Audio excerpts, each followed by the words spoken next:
Boa noite, professora. Nosso trabalho, nós ficamos com patologia do sistema urinário. Meu grupo é composto por Amanda, eu, João Domingos e Lívia Maria. Pode passar. Aqui nós vemos os índices, que é onde os temas que nós vamos abordar durante o trabalho. Bom, o sistema urinário. Quem compõe esse sistema urinário? Bom, o sistema urinário é composto pelos rins, que é o órgão principal, os ureteres, que vai transportar a urina até a bexiga e a uretra, que vai ser onde vai ser eliminada a urina pelo processo de micção. Bom, os rins, eles são responsáveis pela homeostase, e ele é o órgão principal, como eu já havia falado, e ele vai fazer a filtragem do sangue e de substâncias indesejáveis ingeridas pela pessoa ou produzidas pelo metabolismo. E são diversas funções dos rins, mas vou citar três aqui para a gente na apresentação. Bom, a regulação da pressão arterial, ou seja, ele vai regular a pressão arterial, a glicogênese e a síntese de glicose, né? E a excreção da degradação do metabolismo e de substâncias químicas ou estranhas. Bom, essas substâncias são a ureia, a creatina, o ácido úrico e, por final, a degradação da hemoglobina, que é a HB, no caso, seria a bilirrubina. Pode passar. A infecção urinária, que é qualquer infecção causada por micro-organismos, desculpa, que acometem o nosso sistema urinário, é uma das causas mais frequentes de problema nesse sistema. Eu trouxe três tipos, que é a uretrite, que é na uretra, cistite, que é na bexiga, pielonefrite, que é nos rins. Esses são causados em ambos os sexos, tanto feminino quanto masculino, mas principalmente no feminino, por causa da anatomia mesmo do nosso corpo. A nossa uretra é menor, ela é mais curta, ela é mais próxima do ânus, o que faz com que tenha essa passagem de bactéria com maior facilidade. O diagnóstico é feito através de exame de urina, principalmente a urocultura, onde vai ser identificado o tipo de bactéria que vai estar presente ali. Eu trouxe aqui no slide quatro tipos de bactérias, sendo a primeira mais frequente, um total de 70%. O tratamento é feito, muitas vezes, ela é assintomática, então, quando começa a sentir os sintomas, a gente tem que procurar um médico, porque ele pode entrar com antibióticos, e como eu falei, o antibiótico vai depender da bactéria, então por isso que é a necessidade de fazer o exame. É, um dos as principais cuidados que a gente pode ter para evitar essa doença é tomar bastante água, ter cuidado com a nossa higiene pessoal, urinar, esvaziar sempre a bexiga e, claro, principalmente, ter todo o cuidado possível, porque essa é uma doença que pode ser recorrente. Se acontecer muitas vezes em 6 meses, é indicado procurar um médico, porque não é normal. Bem, agora a insuficiência renal. Ela é a perda progressiva da função renal devido à destruição dos rins, dos néfrons. No caso, ela vai tipo, perder a capacidade de filtrar o sangue, então ela não vai eliminar as substâncias e toxinas do organismo, tendo a destruição dos néfrons. Ela pode ser classificada em dois tipos: a aguda, ela ocorre de forma súbita e rápida, e a crônica, que pode ocorrer de forma lenta e progressiva. Dessa forma, ela também pode ser irreversível. Também existem diversas causas, como a hipertensão, a diabetes, as doenças autoimunes. Acontece na maioria das vezes em idosos. Também pode ser pela falta de má desidratação do corpo e também por grande histórico de infecções urinárias.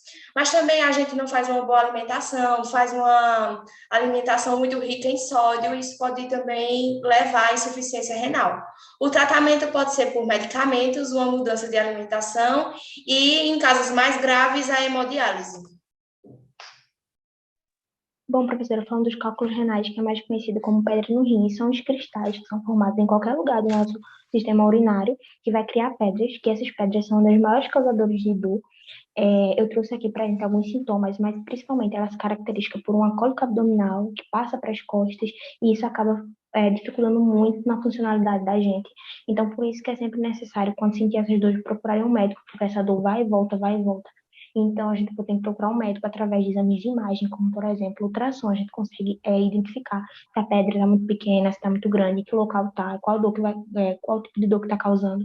Se ela estiver muito pequena, através de medicação e até o uso de água, dependendo, né, vai de médico para médico, porque tem artigos que falam que a água também não é muita água não é um facilitador nesse caso, mas através de cirurgia, se ela estiver muito grande, a gente faz a retirada. Não é uma cirurgia complicada, é uma cirurgia simples, que a gente consegue retirar essa pedra. E aí ao lado tem as causas que eu coloquei, dando ênfase para o sódio, porque o acúmulo de sódio no nosso corpo pode causar pedras sim, cálculos renais.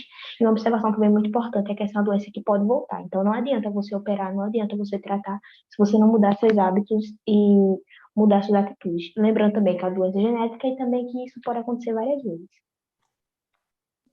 Bom, eu vou falar sobre incontinência urinária. Bom, o que é a incontinência urinária? A incontinência urinária é a perda súbita de urina pela uretra.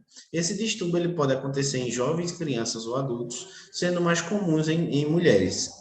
Em mulheres e quando em mulheres mais idosas, por exemplo, né? E quais são os fatores de riscos dessa patologia? Bom, a idade é um fator de risco, sendo aproximadamente as mulheres com entre 60 e 70 anos, elas possuem mais casos de incontinência urinária.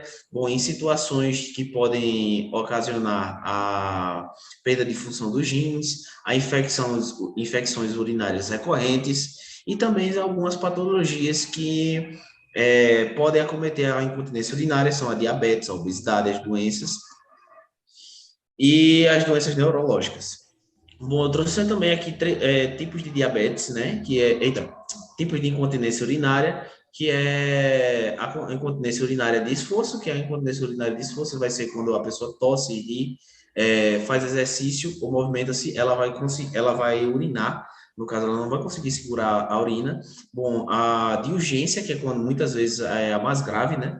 Muitas vezes a paciente não vai conseguir chegar ao banheiro e vai perder a urina, naquele caso.